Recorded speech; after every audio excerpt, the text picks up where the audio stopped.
Namo Bhagavate Vasudevaya.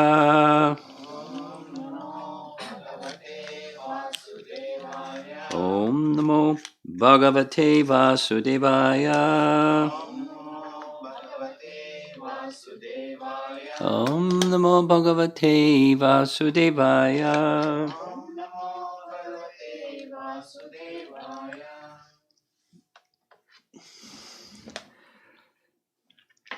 Reading these verses in the commentaries prompted some inspiration that I wanted to share. The section that we're reading, chapter 26, is a conversation between the Vrijbasis, particularly the cowherd men, and Nanda Maharaj, who they look up to as wise, their leader, their one who they trust fully, and they're bringing their perplexity or their astonishment at what Krishna just did, the Govardhan Leela. And to explain who is this boy and how is he doing these amazing things, Nanda very calmly, confidently repeats what he heard from Gargamuni. This is Canto 10, Chapter 26. And what he said was in Chapter 8. And in the commentary, we're going to hear the gopis speaking about what Gargamuni said to Nanda Maharaj.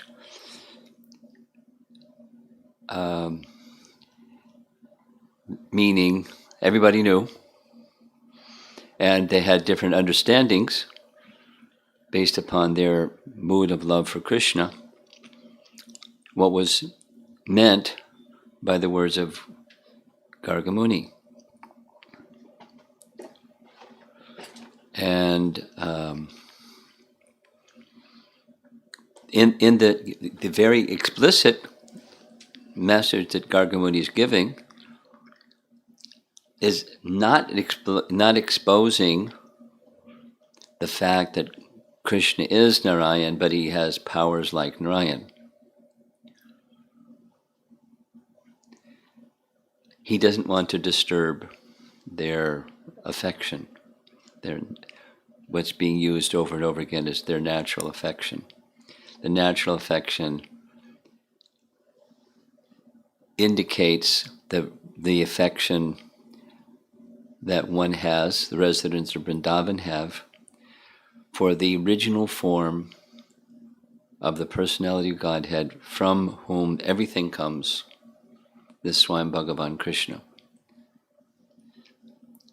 The Ete Changsa Kala Pungsa Krishnastu Bhagavan Swayam, that important verse,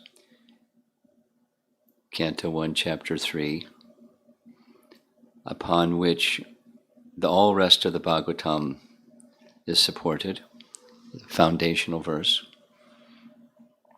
Paribhasha Sutra. So,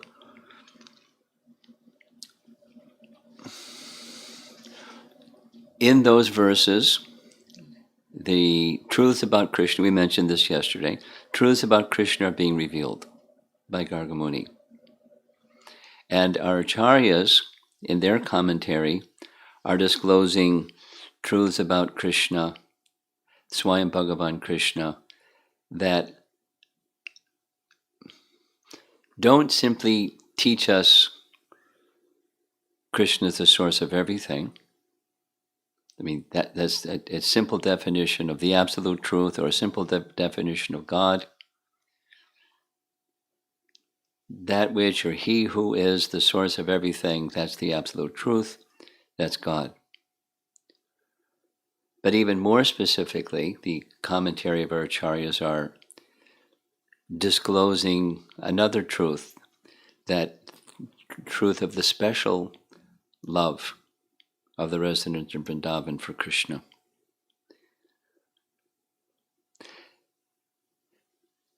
That's Srimad Bhagavatam. Now, to understand all of this, like the truths that Gargamuni is revealing and our acharyas are assisting us in understanding, it's really high. It's like over our head. And it invites or it encourages us to go and very carefully study the prior cantos 1 through 9 and have really good foundation in Bhagavad Gita and the other Bhakti Shastras. Shastras. So, but the gift of Chaitanya Mahaprabhu is the gift of Brajaprem. And Bhagavatam is the scriptural basis for that Brajaprem, and our acharyas understand it. And they're giving it. And who are we? We're these, little jivas that are, struggling. But that sound vibration is meant to awaken this natural love for Krishna as the residents of Vrindavan have it. That's the potency and the purpose. So while it's really high, we're reading along using our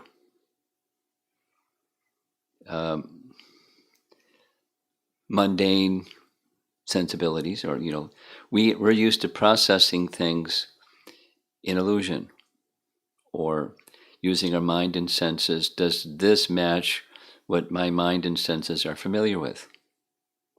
It doesn't match. I mean, some things seem to match, and it's like we're comfortable with that because it matches, and there's some things that, they doesn't match. So we're left in this space if we're just relying upon the speculative powers or the capacity of the mind to order sound vibrations and sense perceptions in a way that's recognizable, and it's not recognizable. So we're left simply hearing with faith. And how wonderful is Krishna, because that's the chapter. Wonderful Krishna. This astonishment opportunity is taking us into a deeper picture of who Krishna really is. So he's not just avatari, because that was described in earlier sections. It's also in Brahma's prayers in chapter 14. But who is he really? And the more from what we were reading yesterday, Brahma's prayers verses 25 through 29, the more we can get a sense of the source of everything, the more we're going to understand ourselves. And the more that we can understand ourselves, the more that we can become free from the misconception of who we're not, the body and mind. The troubles of the mind and the troubles of the body. Adhyatmika klesha, adhibhautika klesha, adhidaivika klesha. The miseries of material existence subside. I mean, it doesn't mean that you don't get old and you don't die.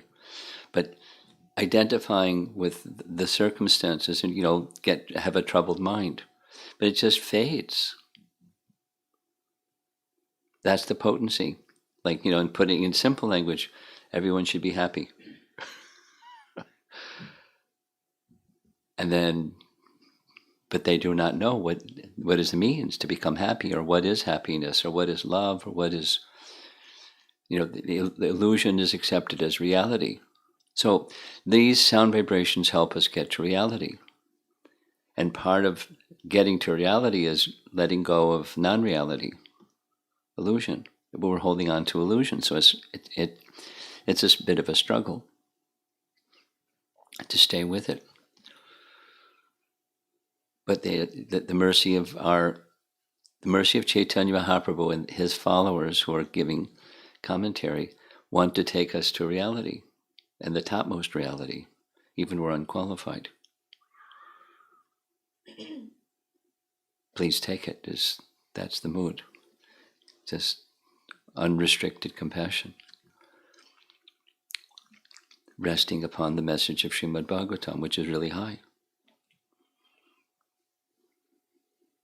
10th canto is superlative. So that's what we're doing.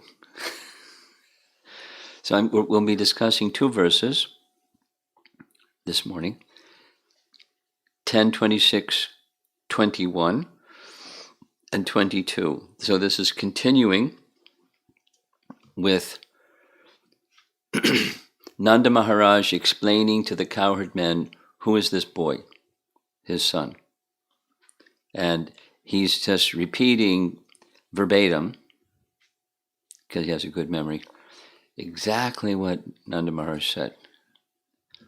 It's not Kali Yuga, he doesn't forget. He remembers what Garga Muni said, word for word. So text 21,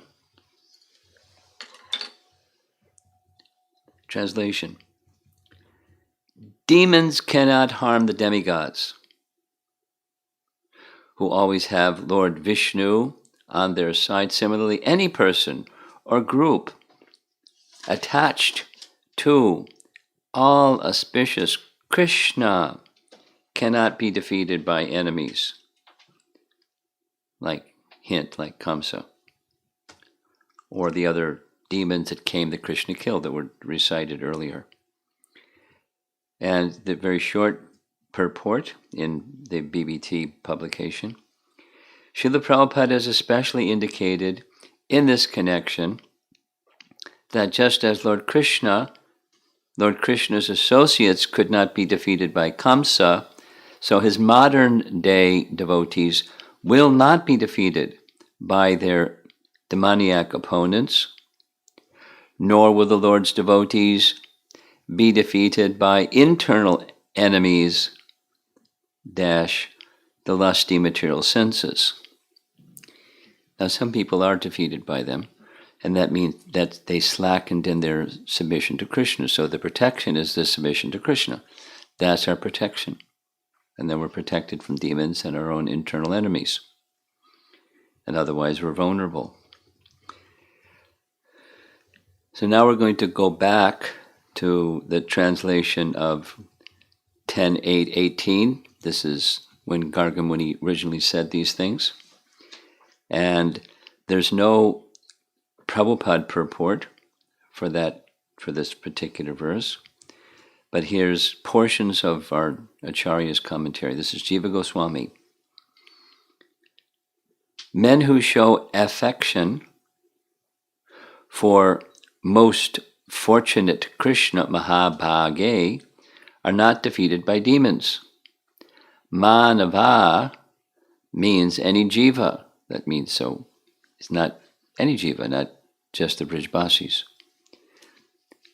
Aryaha means enemies like the demons, or internal enemies like lust. Enemies cannot conquer them, just as demons cannot conquer the devatas. And here's Sanatan Goswami. All humans, without regard for birth, who show affection for Krishna are protected from enemies. Actually, he appears among humans to show affection for them. But Garga hides this fact. The external enemies are Kamsa and others, the internal enemies are lust, etc.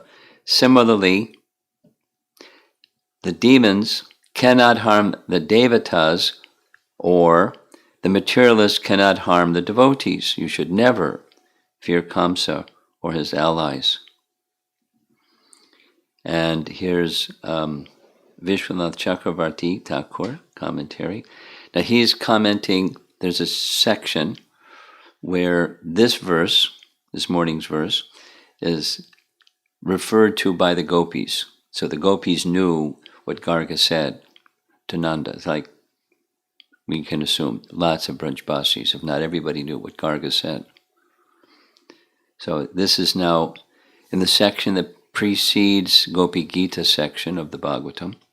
It's chapter 29. Commentary 1029.33. Some other gopis strengthened their argument by citing the behavior of saintly persons. In this verse, Braja Gopis, quote, anyone who develops love for you, who are endowed with the 8 good qualities, is not defeated by the enemies such as lust. Just as followers of Vishnu are not defeated by demons. We heard this from Gargamuni. And they recite the verse. Those who have faith, this is now paraphrasing what the gopis say, those who have faith in this statement are truly intelligent, and those who are intelligent have love for you. Then, this love is natural and eternally present in their hearts. You are the object of possession for them, sva, and you are eternally the object of affection, nitya priya, for them. Possession and affection. That's the natural love that's being characterized by the love of the gopis or the residents of Vrindavan. Whereas the affection they have for their husbands, sons, and family are only conditional and therefore temporary.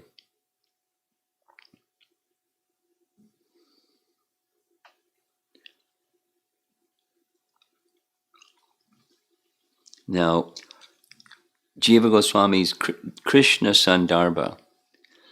So there's 6 Sandarbhas. Starts with Tattva Sandarbha. Then it goes to Paramatma Sandarbha, Bhagavat Sandarbha, Krishna Sandarbha. That's the first 4. So this is Krishna's, not of the features of Bhagavan, Krishna is the superlative. That's Krishna Sandarbha. Having killed Ravana, Rama, along with Lakshmana, brought Sita back. His mind was filled with anxiety. Sita, made of Maya, gave people faith. To give people faith, entered blazing fire. The fire burned her up.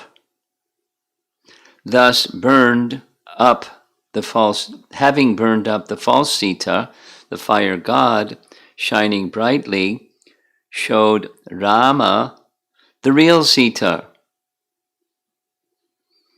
Fire thus became dear to the Devatas. Grasping his 2 feet, Sita, daughter of Janaka, offered her respects to Ram. Overjoyed, Rama, with wide eyes, seeing this, offered respects to the fire with his head and satisfied him. He said, "O fire, O great one, this woman, having been burned by you, has by good fortune come to my side." This is quoting Kurma Purana. So it's Jiva Goswami and Krishna Sandarbha. Then listen to this.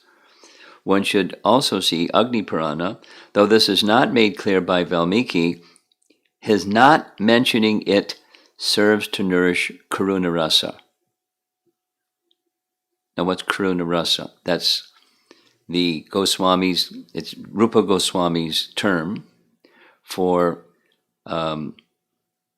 this feeling of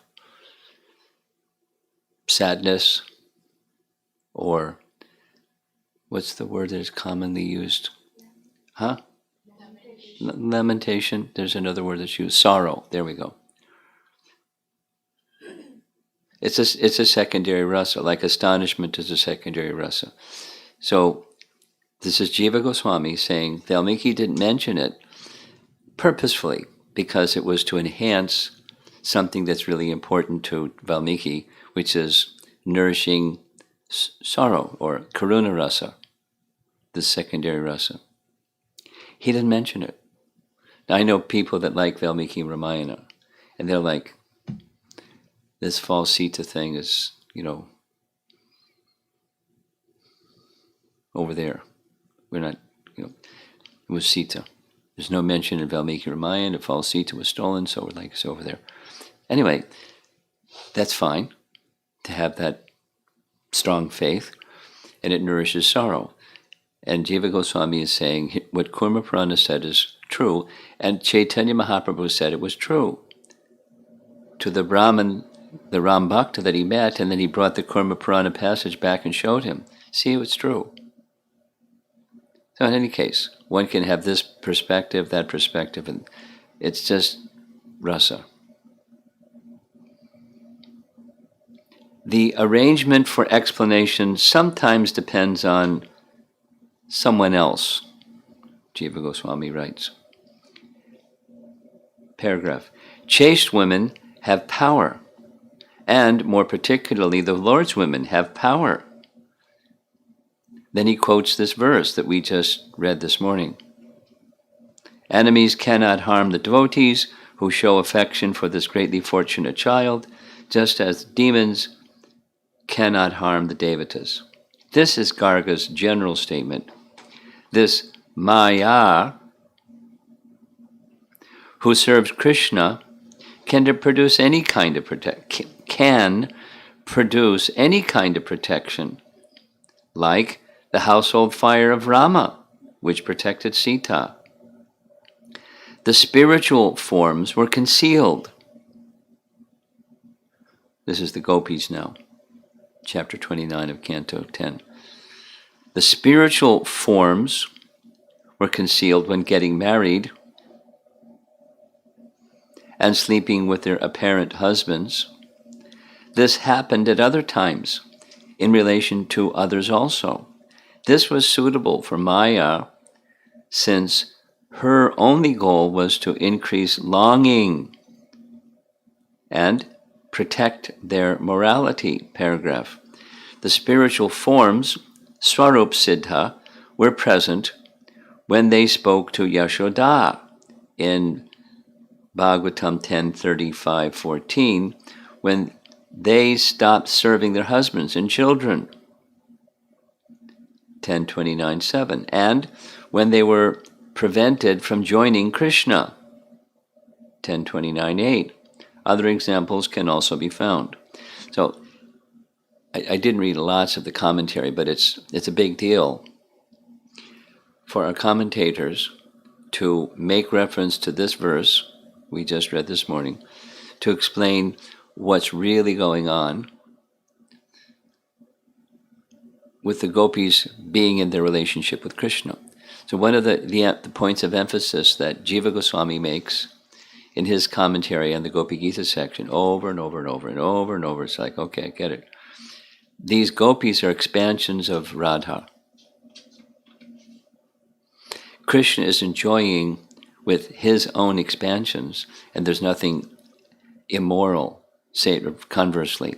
It is immoral if one man who has a duly married wife enjoys with other women, because there's, within the boundaries of Dharma, being with one's duly married wife is dharmic, provided it's followed according to the code. But another woman, that's adharmic. But for Krishna, it's not another woman, it's Radha and Radha's expansions. There's nothing adharmic. That's his point of emphasis repeatedly. These gopis are expansions of Radha, and Radha has its internal pleasure potency. So nothing adharmic. It's similar to the discussion with the Ramanadis, the North Indian sect in Jaipur, or near Jaipur, where they were objecting to Radha being worshipped with Govindaji. And the commentary that Baladev Vidyabhusan wrote to justify that comes in the Priti Sandarbha section. It comes in the fourth section of Vedanta Sutra that speaks of the potencies of the Lord and the Lord being with his potencies. So there he asserts, in his commentary on Vedanta Sutra, Who is Radha? That's Krishna's internal potency. So there's nothing adharmic with Krishna being with Radha, although the Leela doesn't show they're married. It's not adharmic, because that was their objection. And then similarly, the goddesses of fortune, they're expansions of Radharani in the hierarchy of everything. So it's fundamental to understand Brajendra Nandana Krishna, or the Krishna who's just lifted Govardhan Hill, is the original personality of Godhead. To understand the complexity of things that can be bewildering about what's what, it's a fundamental understanding, and then expanding it and expanding it in different ways. So this is being expanded specific. What Gargamuni said is an explanation given by Jiva Goswami about how the gopis are not immoral because they're under the protection of the Supreme Lord. It's a different argument than this other argument of Jiva Goswami. So they have spiritual forms, and they have other than spiritual forms. And those other than spiritual forms were with their husbands, and their spiritual forms is what went to Krishna. That's the Acharya's explanation. And they were protected because their love was natural, being on this totally spiritual platform. The cause and power that prevented others from harming them is shown. Enemies cannot harm the devotees who show affection for greatly fortunate child, just as the demons cannot harm the devatas. Here we go. Last section. Though it is said they had children, it refers to the children of the husband's relatives. If they had children, it would produce rasabhasa because of irregularity in the vibhava. Interesting, huh? What do we understand about this? So now we're going on to text 22. So this is a concluding, therefore, tasmat. O Nanda, this child of yours is as good as Narayana. In his transcendental qualities, opulence, name, fame, and influence, he is exactly like Narayana. Thus, you should not be astonished by his activities. Now, they were astonished. The word in his Garga's statement is vismaya, surprise or astonishment. And the purport to this verse, text 26, is, Nanda here reports to the cowherd men the concluding remarks of Gargamuni, who spoke at a secret birth ceremony of Lord Krishna. And here's Vishwanath Chakravarti Thakur's commentary on this chapter 26 verse. Text 22. Nanda wished to remove their present realization of Krishna's lordship and increase their understanding of him as their son, brother, and friend. Therefore, in repeating Garga's words, he does not say, your son, but this boy, so that the inhabitants would feel that Krishna was not only his son, but theirs as well. He didn't say my son, he said this boy. So he was nourishing their parental affection. Though they had seen his powers, they should not give up their affection, because that was mentioned in the statements earlier. Why do we have such affection for him and he for us? They should not give up their affection and should continue to give blessings to him daily. Meaning, don't get overwhelmed with divinity idea, please. Just have affection, please. And give your blessing because you're elder and he's a little boy. Like Narayana, quote unquote, means that Narayana's power had entered Krishna, not that Krishna was Narayan. It is just like the jewel named Suryakanta, which is called thus because of some likeness to the sun. You know, Suryakanta is mentioned in Brahma Samhita.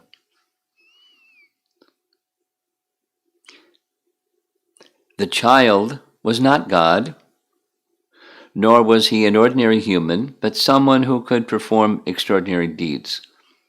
This great personality has come as the ornament of our family lineage. Thus, at the conclusion of his statement, Garga said, quote, his activities should not be bewildering to you. Because of his wonderful activities, you should not think of him as God. You should make him the object of your compassion by blessing him. Live a long life. You should not be neutral to him. Nanda then repeated Garga's statement, protect him well. By removing the cowherd men's bewilderment, their doubts are removed. Great ending, huh? So I'm going to pause this for just a second. I'll be right back. Govinda.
Okay, that was Vishwanath's commentary. Here comes Jiva Goswami's commentary. The first line and last line differ from Garga's words.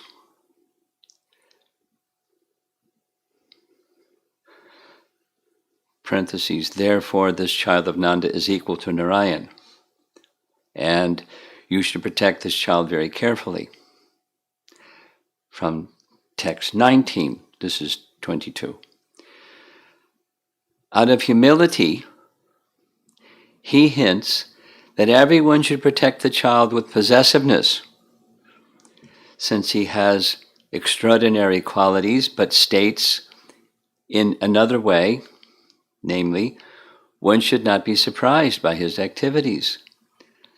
This child of Nanda is equal to Narayana in qualities. One should not be astonished by the activities of this son, who is like Narayana, and who has been blessed by his powers. You should not become indifferent to protecting him by becoming astonished. In other words, so if he has the powers of Narayan, what do you need to protect him for? Don't give up your seeing this boy, seeing him as your son. So give him this possessiveness, and give him your blessings, and give him your undying affection, and all of that. Don't change that position. Nanda also indicates, do not be astonished that he is the natural object of prema and naturally feels prema, unquote. They are, however, not aware that the cause of that love is that their relationship is natural and eternal. They were aware of Garga's words previously, for after killing Baka, they said, so in an earlier chapter, they already knew Garga's words. The Baka killing. The words of persons in full knowledge of Brahman have never become untrue. It is very wonderful that whatever Garga Muni predicted, we are now actually experiencing in all detail. But the whole picture was in 7 verses. So now we're going to go back and hear this chapter 26 verse spoken in chapter 8, and we're going to hear commentaries, and then we're going to end because of time. There's more to go.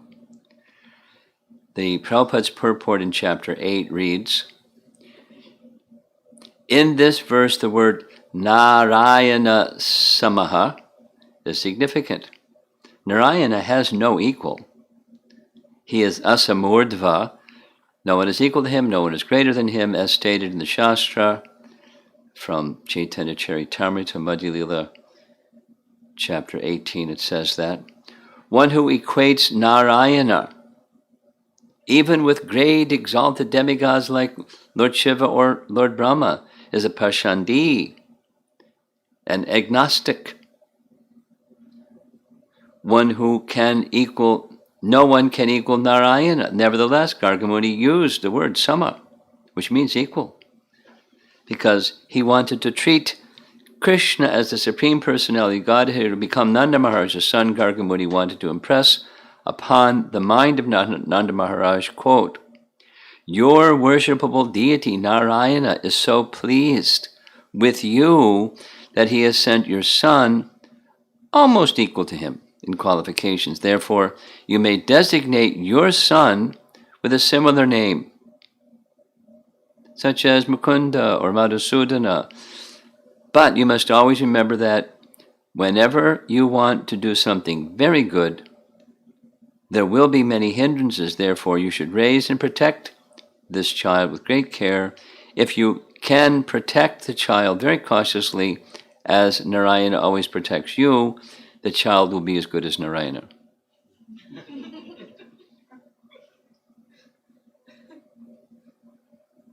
That's Prabhupada's purport. Garga Muni also indicated that, although the child was exaltedly qualified like Narayan, he would enjoy more than Narayan as Rasa Vihari, the central enjoyer of the rasa dance, as stated in Brahma Samhita, Lakshmi Sahasrashata Sambrahma Sevyamanam. He would be served by many gopis, who would all be as good as the goddess of fortune.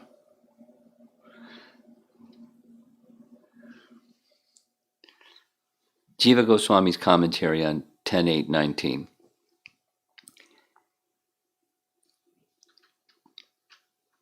Krishna is similar or equal to the Lord of Vaikuntha by qualities, fame, wealth, and influence.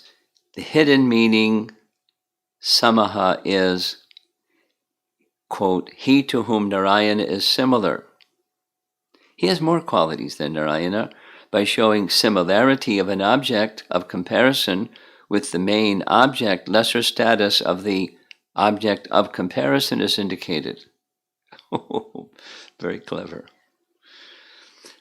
Krishna is superior in qualities, such as being fixed in dharma and mercy, and is superior in his form, external manifestations as mentioned, his wealth, his fame, because of his good qualities and his influence. But he is born as your son, colon, he hides his powers and is obedient to you. Very carefully protect him during his infancy. Actually, he said this so that Nanda's affection for Krishna would increase. Also protect him with all your might during his infancy and after as well. His fame, kirtya, refers to Krishna's inherent fame, and his fame for being Nanda's son, which will be attractive to all people. Instead of gopya susamahita, there's other versions of the Bhagavatam that says it's slightly different. Anyway.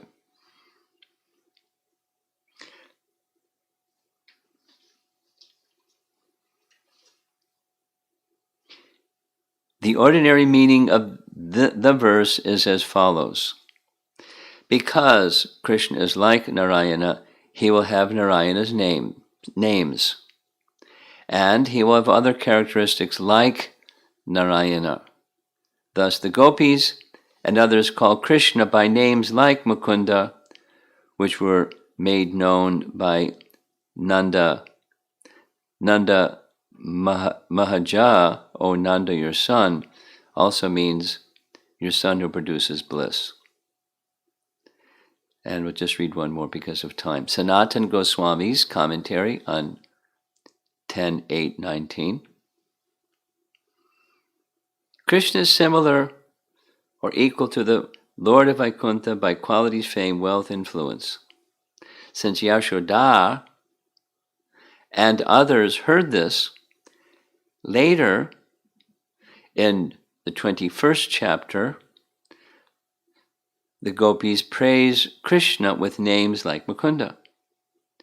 He is like Narayana in qualities, etc., but greater than Narayana. By using an analogy with Narayana, the object under discussion is greater than the object in comparison. The qualities are mercy, etc. Shri refers to wealth or beauty. Kirti means fame. Anubhava means knowledge or power.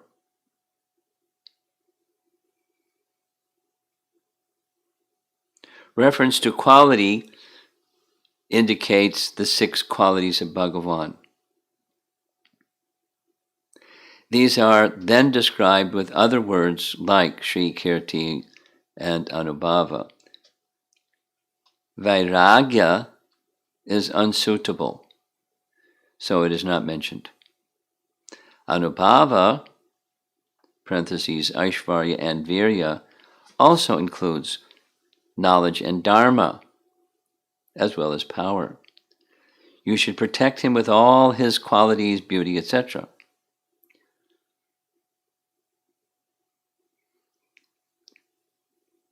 Some devotees, such as Balabha, say that Narayana has 3 forms. Anyway, I won't go there. Protect him with great attention or with devotion. With attention, protect him during his childhood to increase affection or out of fear of Kamsa, or hide him. Do not reveal him everywhere. By good fortune, you have attained a great treasure.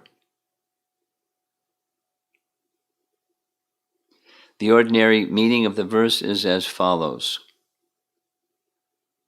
Because Krishna is like Narayan, he will have Narayan's names.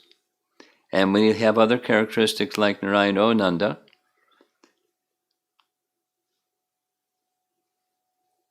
Nanda can also be a verb meaning be happy. So there's more commentary, but time is lapsed. We'll maybe carry on tomorrow.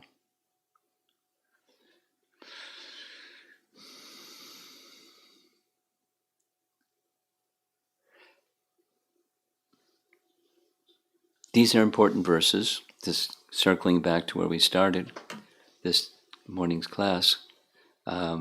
They're repeated and repeated and repeated by the Brijbasis, and they're understood in different ways according to the affection, the natural relationship that different Brijbasis have for Krishna. And Nanda has his interpretation, or his recognition of the message that was being passed on. And an emphasis that we're hearing from the commentary is Nanda wants to sustain and support their natural affection, that is, their parental affection towards Krishna. Now, why is that? Because it's pleasing to Krishna. So he's doing what he's doing because his life is to please Krishna. So in a egocentric way, we may commonly think of rasa as something that we experience, but a more, a broader picture, more complete picture, is it's Krishna's happiness.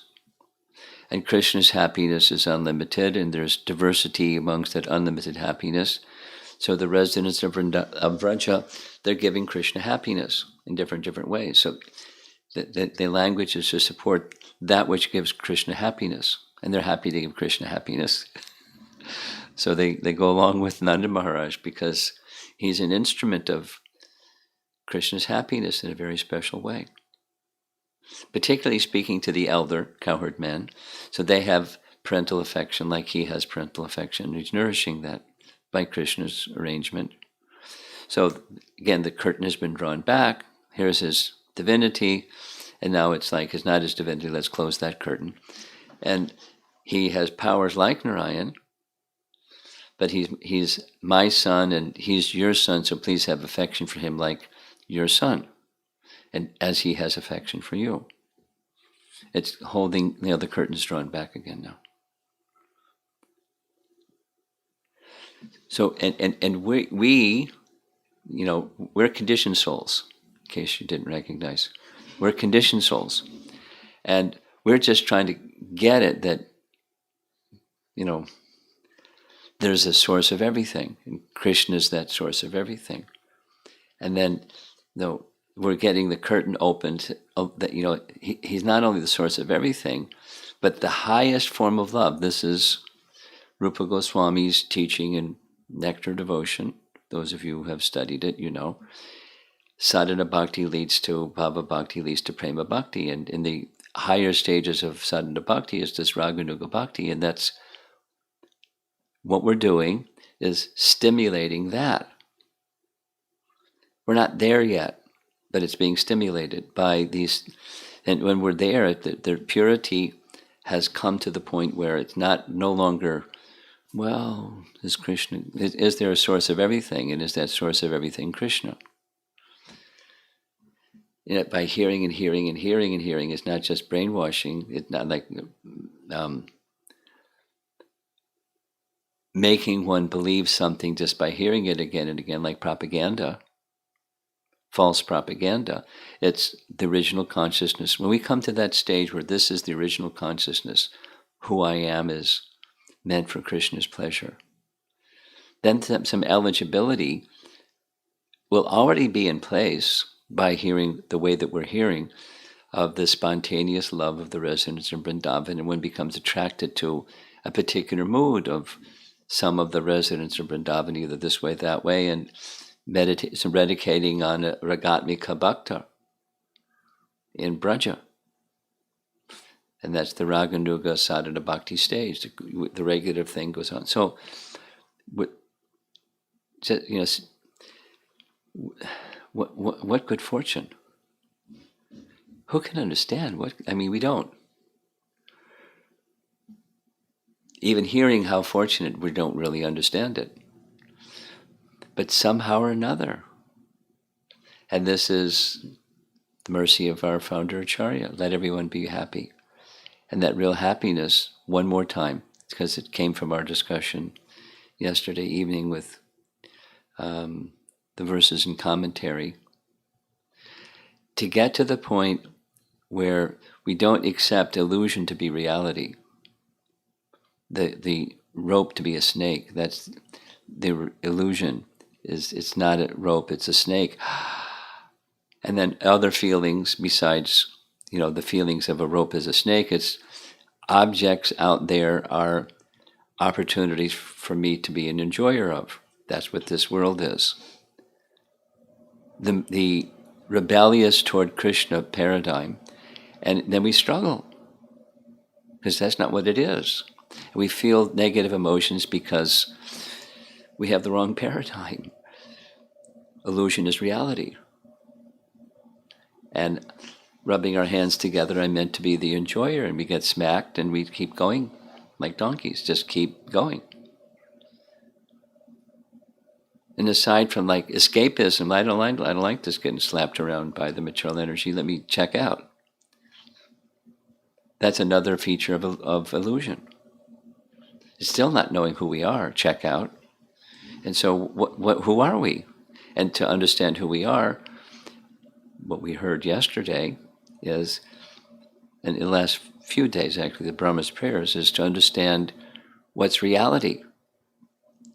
Bhagavan is the topmost feature of Sat,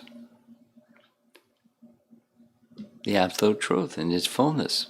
And the more we can understand Sat, the absolute truth in fullness, the mistaken understanding of ourselves will be diminished, and the misidentification will be diminished. Awakening of our true identity, and then the suffering and the struggle, and we're still, it's coronavirus, so we're doing what we're supposed to do. But meanwhile, we're on a journey of knowing who we are and becoming truly happy, and not struggling with the struggles of the temporary. And connecting, this connecting with that which is the source of everything is our real business. Human form of life's business. And the days are ticking. Time is passing. And some eagerness to get there is good. Not feel, I'm not going fast enough. That's not so good. Eagerness to get there, that's good.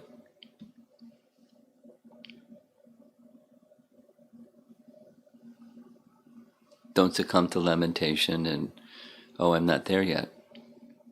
I'm still struggling.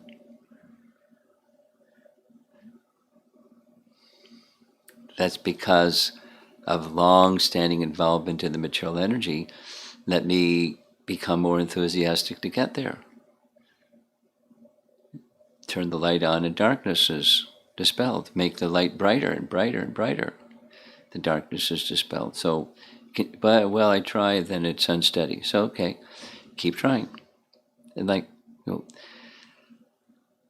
then the darkness of ignorance is dispelled. The accepting of illusion to be reality is diminished.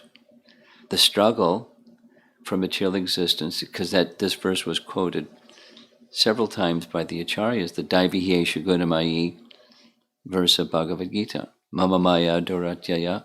There is an option to that struggle. Mam eva ye prapadyante. And the prapadyante method is primarily begun and continues through hearing, through sound. So that's what we're doing. And very mystically, the potencies invested in that sound vibration cleanse and carry us to the destination, even we're frail, tiny, quite imperfect living entities. That's faith in the process. And with that's increasing the effectiveness of the process, our enthusiasm, our application, intensity of aspiring to get there. Not just aspiring to get free from, the unwanted stuff, the desire to get to reality, to know who we are, to know who is Krishna. And is there any literature like this in the world? There's lots of literature in the modes of nature, but there's no literature like this that I'm aware of. There's something, a little slice over here, a little slice over there, but nothing like this. It's superlative literature, and it just immersion. So we're spending our time each morning, an immersion experience. See if there's any discussion. It's already 8 o'clock.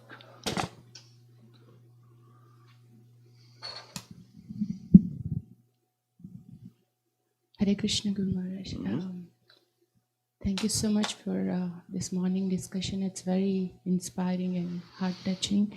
In the beginning of the class, you mentioned the verse says we cannot be defeated. One who is attached to Krishna cannot be defeated by these internal enemies. You did mention in the beginning when we see we are getting defeated, it's because of the slackening of the submission. Guru Maharaj, I've been contemplating on this message from you in one of the Japa retreats. Distracted chanting leads to more distracted chanting. And in this particular, this morning discussion, the slackening of submission leads to senses being defeated, and the defeated sense leads to further slackening. It feels kind of a vicious cycle, Guru Maharaj. Feels kind of what? Vicious cycle, like I'm just kind of keep going through that. It takes a lot of effort for me to come out of that cycle. Well, welcome to the club.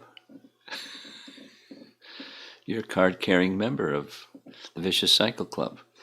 So in other words, it's not unfamiliar territory. It's called Anishita Bhakti. That's a stage. So now what do you do when you're in this stage and it's hard to come out? You keep striving. That's what the clearing stage of chanting is all about. And you just keep going. The Nectar Devotion message is like a child's walking. How many times might a young child that doesn't know yet how to walk, that's just motor skills, but they tumble and tumble and tumble and just keep walking. And as long as they're not like the power of locomotion has been withdrawn by the Supreme Personality of Godhead, they'll eventually learn how to walk. Just keep trying. So it's not like, I'm one whose bhakti capacity has been taken away by Krishna. Not so. So if it's a struggle, you just keep struggling. But you keep not just struggling, but turning attention to the next step. and reaching the next step, and just keep moving. That this the vicious cycle, or the cycle, the repetition of falling short of sustained nishtha, that you have to pass through the anartha-nivritti stage, however long that takes. That's the requirement. That's the answer to your. I mean, it's not just recently. This is my observation. This is the nature of the questions you ask for, months on end. It's the words are different, but the theme is quite similar. And it's just being honest in your expression. So there's nothing harmful to ask the same question again and again, because but the answer is, it's faith will be nourished by acting according to proper teachings. Somebody sent me something yesterday that Revati Nandan Prabhu, Prabhupada's disciple, was saying, Swamiji, Prabhupada, you're higher than a Paramahansa. Paramahansa is the topmost stage. You're beyond Paramahansa. Prabhupada's reply, no, I'm less than you. And then the devotee said, Revati Nandan said something like, you're beautiful. And although you're in this exalted position, you're reaching out to those of us who are so incapable, or something like that. And then Prabhupada repeated it. I'm less than you, I'm less than you. And if there's some credit, it's just following the instructions of the spiritual master. Then repeated it 2 more times. Following the instructions of the spiritual master is one's glory or strength or capacity. And just by following the instructions of the spiritual master, one can go beyond being, incapable. It can make.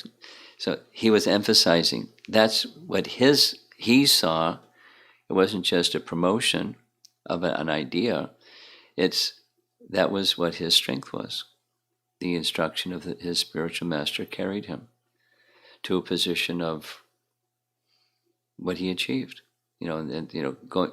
Mission impossible became not only possible, but it went even beyond his own expectation. So that was his glory, his faithfulness in carrying out the instruction. So it's not like, well, I haven't gotten any instruction. Come on. There's abundant instruction.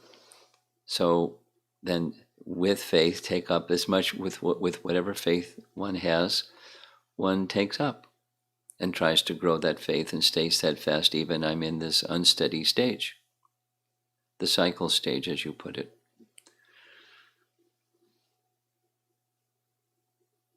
With faith, I carry on,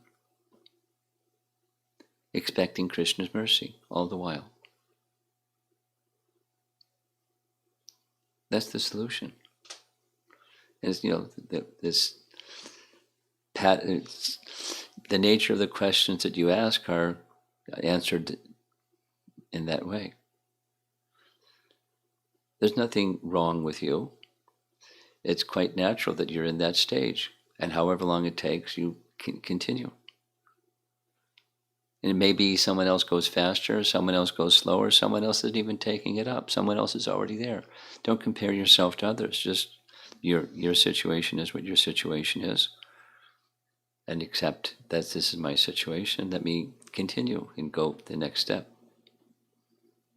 Just do that.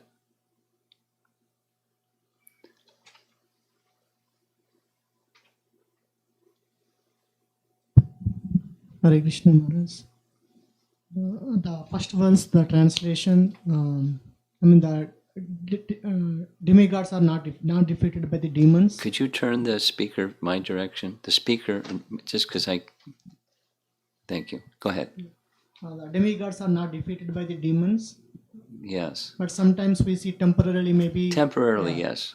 So in the analogy, I mean the purport, we heard that, I mean that because of this slackening, I mean the devotees also sometimes fall prey to the internal or external Yes. things. I mean, how do we understand? I mean, is it also kind of a temporary, because Well, sometimes it can might be be. temporary. That let's go to the Brijbasis or the associates of Ramchandra. It looked like they were defeated. But then Krishna came to the rescue, or Ramchandra came to the rescue, and they weren't defeated. So it can be temporarily just a rasa feature, or it can be as was mentioned, a slackening feature in the unsteady bhakti stage. Submission, then slackening and submission. So there's from Krishna's side with his devotees, and there's from our side in relation to Krishna. But when the submission to Krishna is there, even the temporary is still ecstatic. The danger is ecstatic, and the relief from the danger is ecstatic. Krishna's protection hasn't subsided. Clear? Yeah, that is clear. But at my stage, I mean, how do I? How do you process? Stay, same as her question. You know, my personal situation is I'm in this unsteady bhakti stage, and sometimes. That's from my side, not from Krishna's side. The unsteadiness is from my side. And I just accept from my side. Sometimes the clarity is greater. Sometimes things get more covered, and I become more forgetful and get involved in material complexities and try to become going to problem-solving mode and get lost in the material energy sometimes. And sometimes there's back to clarity again. It's like the weather in Chicago. But that's my condition. Now, what do I do? Strive for steadiness. How do I do that? Well, when I get down, I just get back up again.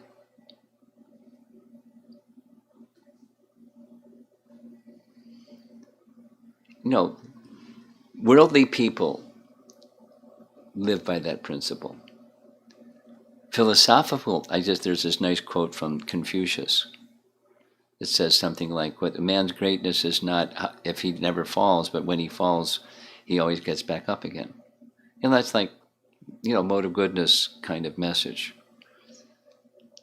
And then there's bhakti. You're not alone,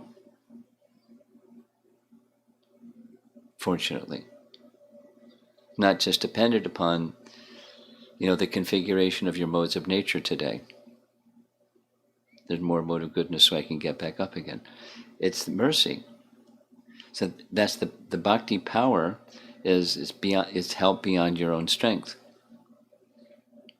And Krishna, if we become complacent, Krishna doesn't forget us. You have a child, so you have children. So if they become whatever, naughty or something, you don't get out of the house. You can't come back until you stop being naughty. You're not going to do that. Krishna won't do that. He has affection.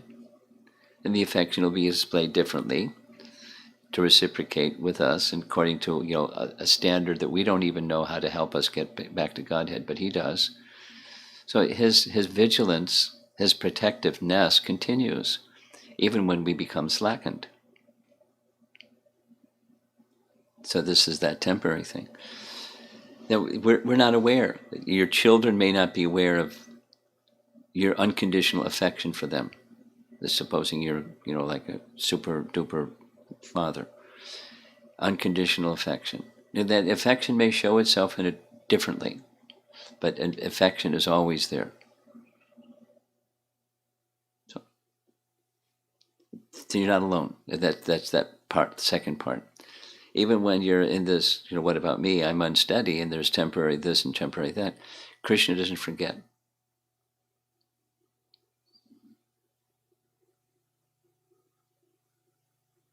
He's always there. And then there's degrees of how we connect with Krishna, and then Krishna reciprocates with that as well, in a loving way. Including with the Brijbasis who have some difficulty, or the associates of Ram who have some difficulty, and then the difficulty gets resolved. Yay! Ram has come back to Ayodhya. Victory to Ram. 14 years.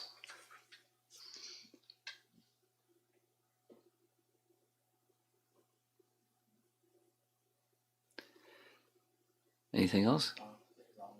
Online questions? One question from the evening classes. Can I ask maybe later? Okay. Rajita Mataji was asking, is our journey as devotees moving towards a clearer and clearer sense of our identity, like clarity on who we are, and expression of that identity, but always dovetail with the knowledge of our place as servant of or at Krishna's lotus feet? Well, that's ideal. And then there's the unsteady stage in between the ideal and where we are. But yes, that's ideal. That's our journey. Prem Tarangni Mataji asks, Guru Maharaj, is it only slackening of submission that causes unsteadiness? Isn't also just not having sufficient faith or taste for Krishna Katha or scriptures? Well, that's in my way of saying things. It's Bhakti Siddhanta's language, but that's like an umbrella, and there's different parts of the umbrella. But it's like saying, for example, like saying chant and be happy. That's all, So, well, wait a minute. You chant, but it's not just chant. There's things that you have to do when you chant, like, avoid offenses, and there's other conditions. But those are subsets of this simple sutra-like statement. Just chant Krishna's name, everything will come to pass. Then there's interactive choices that one makes, in the subset of submission. Submission's like surrender. It's like there's limbs of surrender, and then there's sublimbs of those limbs, and so forth. So to keep it simple, it's complexity is fine, but keeping it simple is submission, and then there's subsets of submission. That's how I look at it, anyway. Yeah. Okay. There's a continuation. Okay, fine. Keshav Kishore Prabhu asks, I think steadiness comes from habit, determination, sincerity, and conviction. However, we have good and bad days, but our faith remains the same. Correct me if I'm not.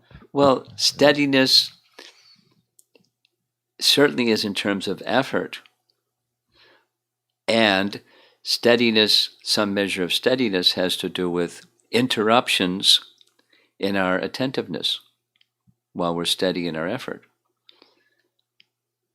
So that is to say, steadiness is measured by anartha nivritti, how complete it is. So we make effort that seems to be steady, but due to anarthas, our effort gets distracted. We all experience that. And then, the light goes on, oh, I got distracted. And we wherever the mind wanders. And so, for example, this message shared before, problem solving. There's problems. Now, should we be inattentive to problems and just be in this surrender, submission to Krishna? That's what steadiness is. When we're addressing problems and solutions to problems, it's that connection with Krishna consciousness. That's what steadiness is. We don't like, let's say, the coronavirus thing. We don't like become cavalier to the threat. Not only ourselves, but those who we associate with, if we're not careful. So we're careful in service to Krishna. And that's steady. When the service to Krishna mood is there, the bhakti principle is there, it's not taken away, attention isn't taken away by anarthas, like problem solving. Everything gets connected to that one thing, that's steadiness. It's not just effort. Actually, there is more to Premtarini Mataji's question, more part. Should I read Yeah, it? sure. Isn't there a difference between lack of sufficient faith and therefore being unable to act on something, and having that faith and not acting on it, which to me feels like slackening? Yes. Yes. Yes.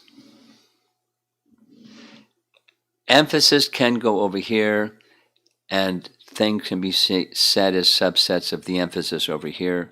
Emphasis can go over there, and things are subsets of the emphasis over there. And it's a different way of looking at the same thing. So yes.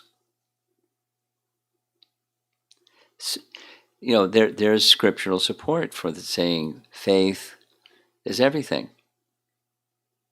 And there's degrees of faith, and then things are subsets of that degree of faith that we have, including submission.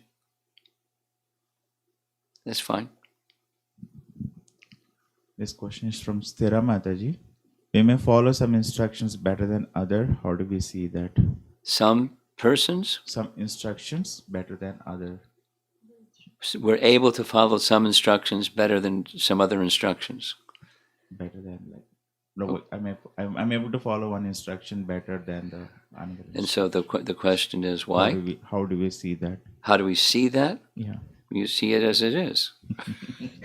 I'm submissive over here and not so submissive over there. We see it as it is. And this is a final question from Gopinath. Okay. In spite of this knowledge, how did Nanda Baba sometimes think it was good fortune or heavenly beings that saved Krishna sometimes from danger? It's love. He's in this. He doesn't need a justification for his love is spontaneous, and sometimes he feels this and sometimes he feels that. But Krishna is at the center always. Shri Radhika Mataji was asking, at least at a conscious level, one can cultivate an attempt to give up the mentality of trying to enjoy. But I find it hard to give up the desire to at least be comfortable in this sojourn. So I understand that even this attempt to be comfortable is the flip side of the same enjoying coin. Yes. But I justify it to myself as only human. Yes. How to go beyond this attempt to make life comfortable, because I'm sure this is also counterproductive to pure bhakti. Well, it's on the one hand, it's counterproductive to bhakti. On the other hand, it's recognizing our needs. She's very familiar with that language. For someone, feeling comfortable is a need. I know some people that, being on the edge is their need. They move to the edge because that's just their nature. So someone feeling comfortable, that's their nature. So, we recognize that's a need and then proceed. And yes, it's same kind of principle based, me-centered consciousness. So we work with whatever our nature is and our needs are, and we look to Krishna. And we engage in the Shravanam, Kirtanam, Vishnu Smaranam process and become cleansed. And then the feeling comfortable principle gets diminished because something becomes more important to us. But it's not artificial. It's using this language that's being used by your acharyas here. It's natural. Our natural consciousness becomes restored. And then we have no problem, quote, being uncomfortable.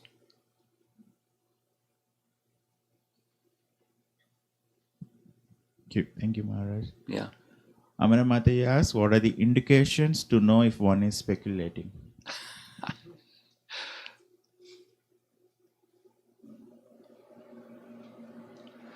The principle, one explanation that Prabhupada gave of speculation that's unfavorable is if it doesn't lead to the conclusions of Scripture and the teachings of our acharyas and so forth. But a favorable one, favorable use of that power of the mind is where it leads to a different conclusion, or the verification principle is lost. That is, Guru Sadhu Shastra principle is lost. It's not the lens through which we're looking at things.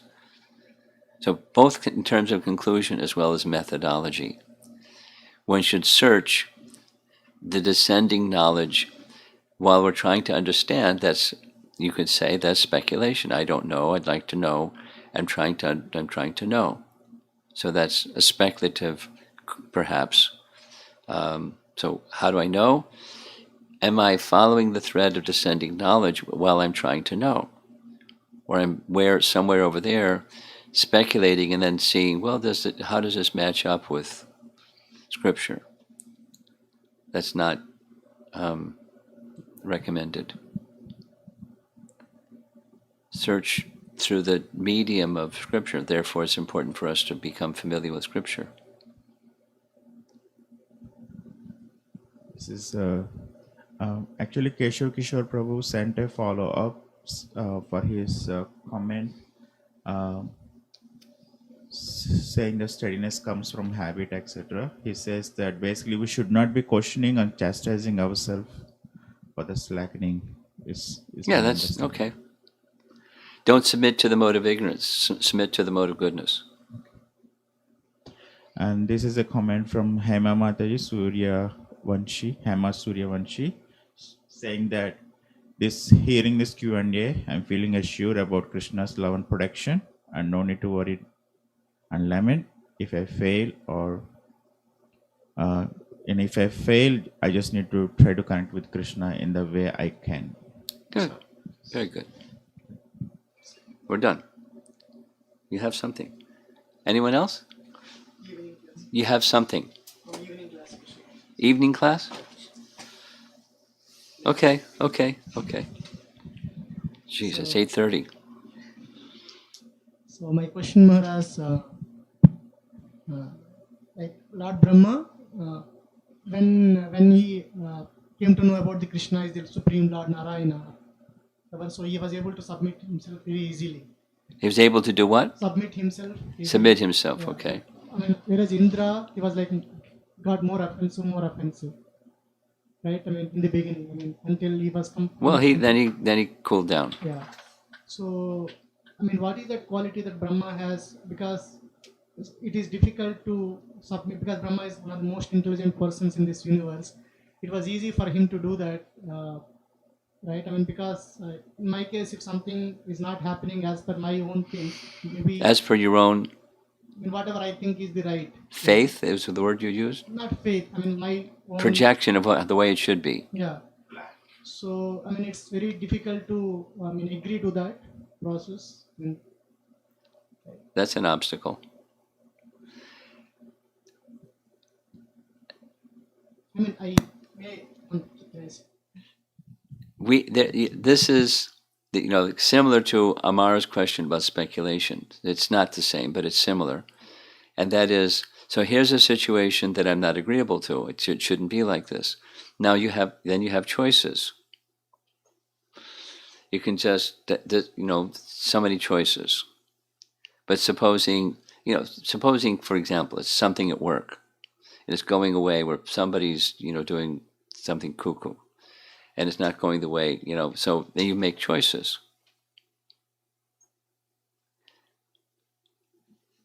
So it's not just something happens and a surrendered person just nods their head like a what do they call those little toys? A bobble toy. Just go, okay.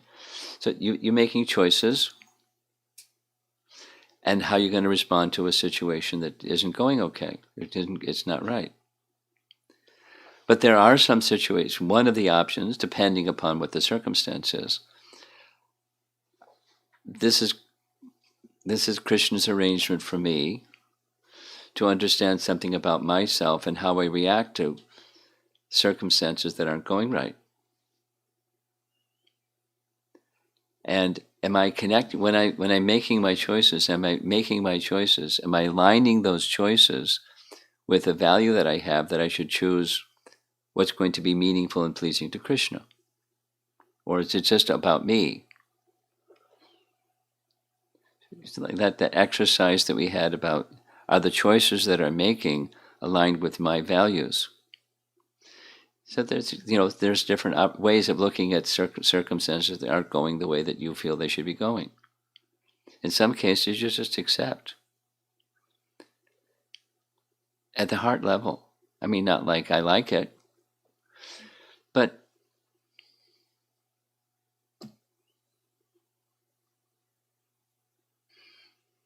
okay.